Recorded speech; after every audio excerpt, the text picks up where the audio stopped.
Welcome to the series of lectures of algebra. So in the first 4 chapters we will talk about the algebra of matrices, and then we will talk about the algebra of numbers, especially the complex numbers, and then a little bit abstract algebra. So first of all, the first chapter of the algebra is about matrices. So let us start with the definition of matrices.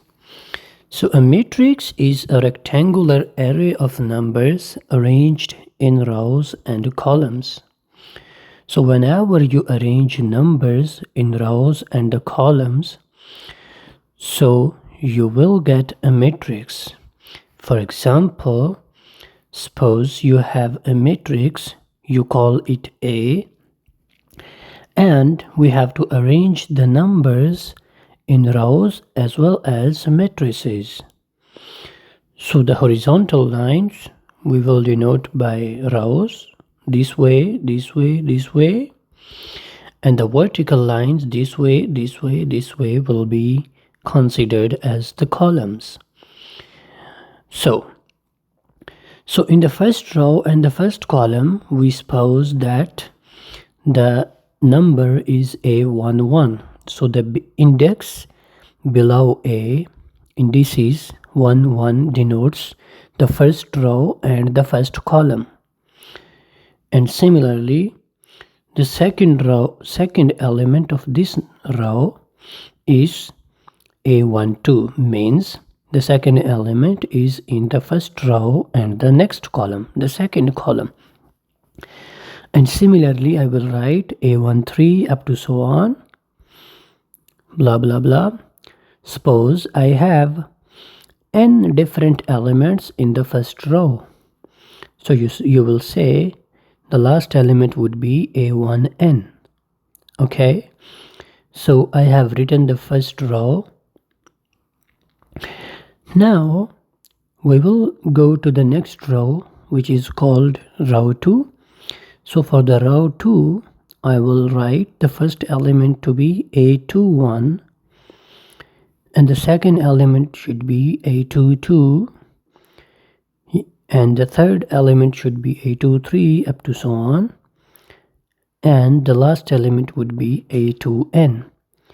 You can check that the only difference in the second row and the first row is that the first index of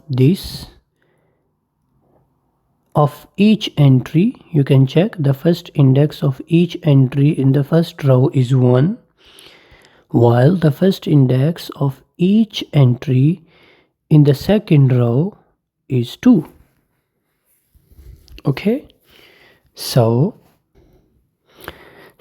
in the same way we can write the third row.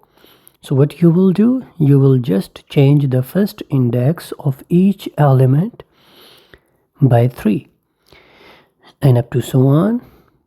For the mth row, for the last row, suppose that there are m rows. So for the last row, the first index of each element should be m, and the second indices would be the same. So the first element would be a1m, am1. The second element would be am2. The third element would be am3 and up to so on. The last element would be amn. You can check along the column, the second index is the same. You can check. Here along the column, the second index is 2. In the first column, the second index is 1. In the second column, the second index is 2. And similarly, in the last column, the second index is n. Okay. Similarly, in the first row, the first index is 1. In the second row, the first index is 2. In the last row, the first index is m. Okay, in this way you can check whether you have written the matrix in correct way or not. Now, if we talk about the dimension of this matrix, so the dimension of this matrix would be considered as rows by columns. And since in this matrix you can check that there are m rows, first row, second row, and the mth row, since there are m rows, so I will write m, and since there are n columns, so I will write m by n. Now we talk about the notation. So the notation for this kind of matrices is, for the real numbers, it is Rm by n. So for real, R for real, so for real numbers, the notation is R to the power the dimension of the matrices. And the most important thing is the elements of these kind of numbers are usually denoted by Aij, where the first index is referred to the row and the second index is referred to the column. Now, look at the example of a matrix. So there is an example from the book. So the example determines the temperature of different regions of a country. That is this matrix, and each entry will correspond to the specific place or as mentioned in the book. So this is actually the main important thing is that each row and each column has a specific value. So then the important thing is that the number of numbers are arranged in the rows and the columns, right? So this is an example of a matrix. Now we talk about the special type of matrices. So the first type is the square matrix. So in the square matrix, rows and columns are considered to be the same. I mean, the matrix with equal rows and the columns is called the square matrix. So in this way, the dimension of the matrix should be n by n rather than m by n. So here are the examples. So the first, you can see the first matrix has 3 rows and 3 columns. And the second matrix has 2 rows and 2 columns. And the third matrix has 1 row and 1 column. And similarly, you can find the matrices with 4 rows, 4 columns, and higher matrices also. Now the next type of the matrix is the diagonal matrix. So a matrix in which at least one entry in the main diagonal is not 0 and all the off-diagonal entries are 0 is called the diagonal matrix. For example, you have a matrix in which the main diagonal at least one entry is not 0. You can check, I have written the main diagonal in which I have written all the non-zero entries. If at least one of them is not 0, then it is the diagonal. But another condition is that you have to check that whether the off-diagonal entries are 0 or not. So this would be the diagonal matrix if all the rest of the entries are 0. So next we have symmetric matrix. So a matrix is called symmetric if we take its transpose and we get no change. So what is meant by transpose? The transpose of a matrix is obtained when you convert rows into columns. So for example, if you have a matrix and you arrange the rows into columns and columns into rows, you will get a new matrix. If the new matrix, after converting rows into columns, is the same, then you will say that the matrix is symmetric. Look at the example. You can check from this row and this column are the same. You can check this row is 257 and this column is also 257. Similarly, the second row and the second column are also same. You can check this is 514 and this is also 514. Look at the third row, which is 740, and the third column 740, they are the same.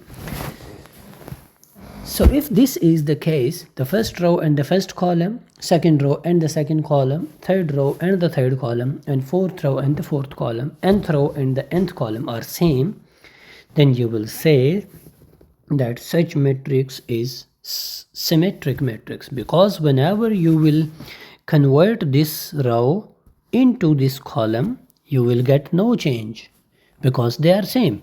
If they would be different, then it would not be symmetric matrix. Now we talk about the zero matrix or the null matrix. So the null matrix or the zero matrix is the matrix whose all entries are zero. For example, this is the zero matrix, this is also the zero matrix, and similarly you can have more examples of the null matrix. So next we have equality of matrices. We will say that two matrices are equal if they have the same dimensions, means the rows and the number of columns are same, and the corresponding elements are also same. Okay, so here is an example. In this example, we have to find A and B if we are given that the two matrices are equal. We are given that this matrix and this matrix are equal. So we have to find the values of A and B. So look at the definition of the equal matrices. It says they have the same dimension. You can check both have two rows and two columns. So they have the same dimension. So the second condition is that the corresponding entries are equal. This means the first entry must be equal to the first entry. Second entry must be equal to the second entry, which we can see it is. And similarly, you can see the third entries are equal. And the last entry is also equal to this. Since we are given that these two matrices are equal and we have to find the values of A and B's, so that means we will compare the elements or the entries of the matrices which involve A and B. You can see the first entry involves A and the last entries involve B. So we will compare the first entry and the last entry of both matrices. So we will compare the first entry first. You know the first entry here is 2A plus 3 and here it is 7. So since both are equal, so we will say that 2A plus 3 is equal to 7. And from here, you can take this 3 here. It will be 2A is equal to 7 minus 3. And then 7 minus 3 is 4. So you can write 4 in place of 7 minus 3. And then you can divide by 2 on this side. You can check. You will get A is equal to 2. And then you will compare the last entry to find the value of B. So let me compare the last entry. Since the last entry is b plus 1 equals 7, so I will write b plus 1 equals 7. Then I will take this one to this side. It will be 7 minus 1. And since my 7 minus 1 is 6, so the value of b is 6.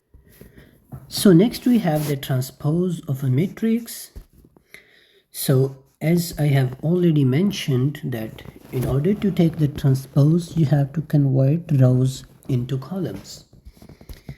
Here is the example. Suppose you have a matrix and you want to take its transpose. So in order to take the transpose, you have to convert rows into columns. So here is the first row, which is 2, 0. So you will make it as a first column. Here is the second row, which is minus 1, minus 3. You will make as the second column. This is the third row. You will make it as a third column. This is very simple way to take the transpose of the matrix. Now look at an example from the graph theory. Suppose you have a graph.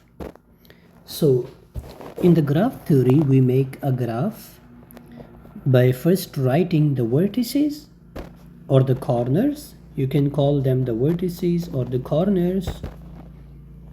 And then we make the paths between the corners. We call them edges.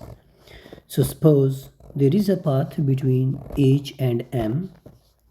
Also suppose there is a path between M and T. And there is a path between H and P. And then there is a path between P and R. And then there is a path between R and T. Then there is a self loop from H to H. And there is a self loop from R to R. This is the graph. So you can make any graph. So this is any graph he has given. So he asked us to find the matrix. We call the matrix associated to the graph is called the adjacency matrices. So we have to find the adjacency matrix. So in order to find that, we will arrange the vertices along the rows and the columns first.